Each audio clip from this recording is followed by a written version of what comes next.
business. And we're suffering for it now. And that's a Detroit thing. You can't blame anything outside of Detroit. It's political leadership. We can't look outside of anyone but ourselves. But there again, that comes back to what? If we don't vote, right, then, we get the representation that we deserve. And that's not saying that the current administration isn't in a position to help. But that's not. Do you put that only on voting? Because the Detroit City Council, let's put the current administration aside. Yeah. Okay, the mayor Mike Duggan is Caucasian, right? Not that it matters in this context, but if we're using Coleman Young as a benchmark, the first black, so this legendary black mayor and so forth, we could say, okay, well, he did that because he was always addressing the persistent question of race. But after Coleman Young, you've had other black mayors that followed through. After Coleman Young, you've had entirely black city council. So if you remove Coleman Young for a minute, remove Mayor Duggan for a minute, just look at the city council in itself. They are the legislative arm of government. And honestly, they actually carry more weight than the mayor because they can approve or disapprove what the mayor wants. And the city council actually approves the budget. They can say turn down the mayor's budget. I mean, they can do a lot. So the question here is, put the mayor aside.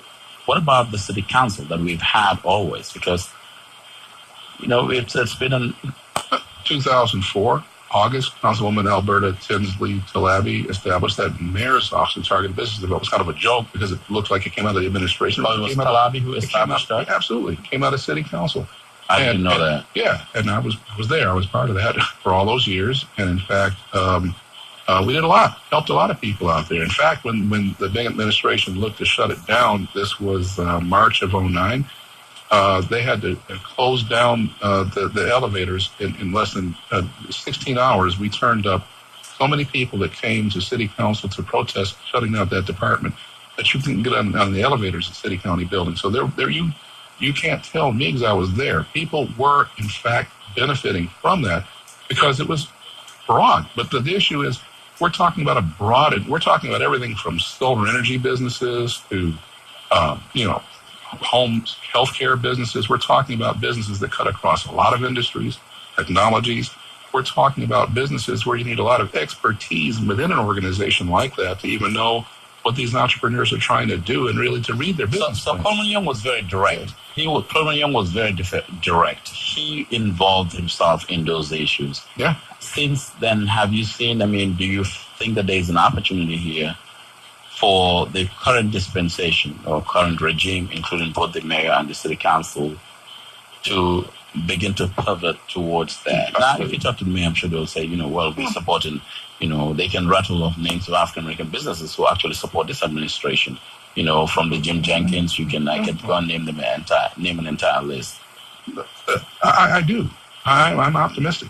I actually do think that, and I do see some support coming on the way. I think that the leadership challenge is, how do you vet the businesses? How do you get them into a framework that they could arguably work together? The Japanese call it kiretsu, where a lot of businesses work together for a common economic goal.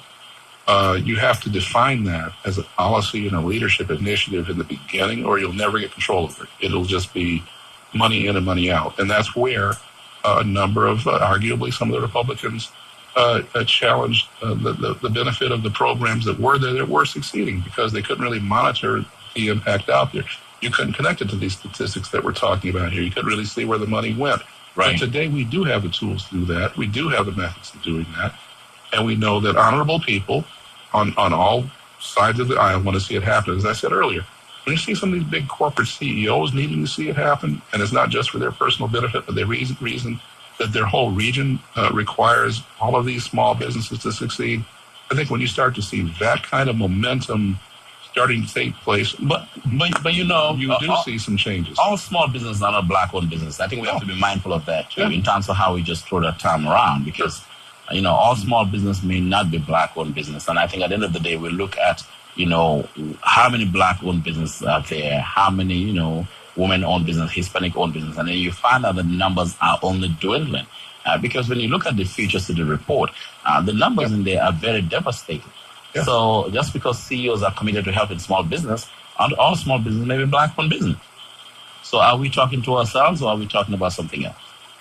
Annika Goss Foster, when she came out with that report, had all these statistics, and then we're still challenged to have a solution. Let's go to Terrence. Terrence has a question or comment.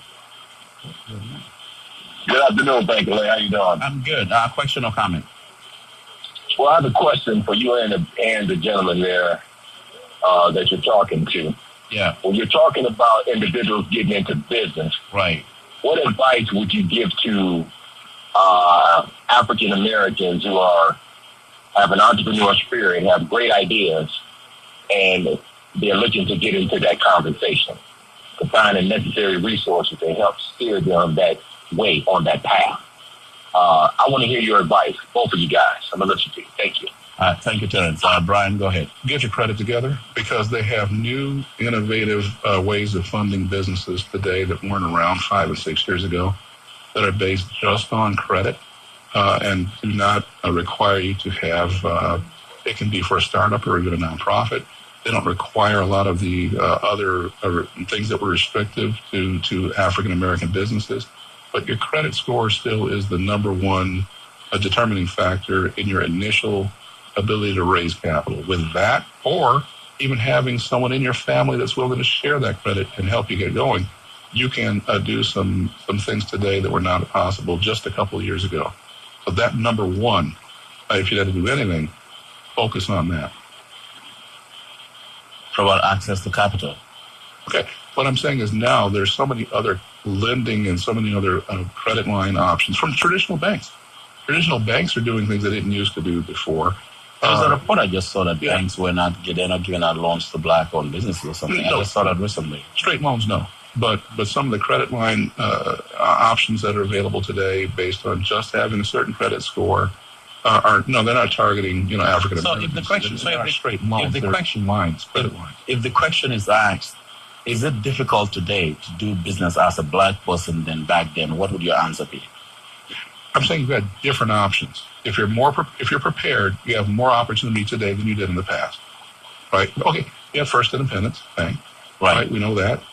I think I was in the inside of the cover in '84. Right. Charles Allen, I was there. What you have an African American bank, but that bank is still limited because of the way the banking industry is regulated. There are only so many things that a bank can do. It's not, necessarily just about being black or not. Banks have certain requirements because they're banks. But there are a lot of other opportunities now, other monies that are made available out there that have, I won't say lower requirements for getting funded, right? But you just have to be more skilled at, as I said earlier, at the back office, at managing once you are funded. In other words, it's easier to get into business and get funded, but it's incumbent upon you to manage that effectively and creatively early in your life cycle of a business, because if you do, more money is made available to you more rapidly than in the past. But you've got to manage it correctly, because you can go 6 months in and then really not have much to work with, and then you're really in trouble. So you can get into business and get funded much more easily today than you did 5, 6, 10 years ago. But you've got to know what you're doing, and maybe you need some help. Again, that's why an incubator can help. Make sure that you're giving them what they need to see. Is Detroit a fertile ground for doing business? Yes, absolutely. As a black entrepreneur. Absolutely, you're seeing a great. Not just everybody looks at restaurants, but no, you see opportunities. You don't have that many black-owned restaurants downtown. Downtown, no, you don't. But you not in Midtown either. See some new ones in the neighborhood, but that's restaurants. When you start talking about what kind of business are we talking about, the businesses that really create so the number one thing we talked about, Gresham Whitmer, transit. You have a lot of opportunity in transportation. You have a great opportunity to put people into businesses that work regionally, not just in Detroit, not just catering just to an African American consumer base.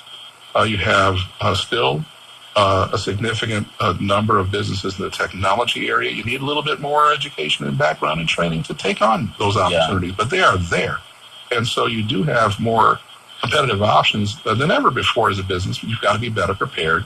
Got to have your credit together. You need a management team that's really ready to accept the challenges of the business as they come along.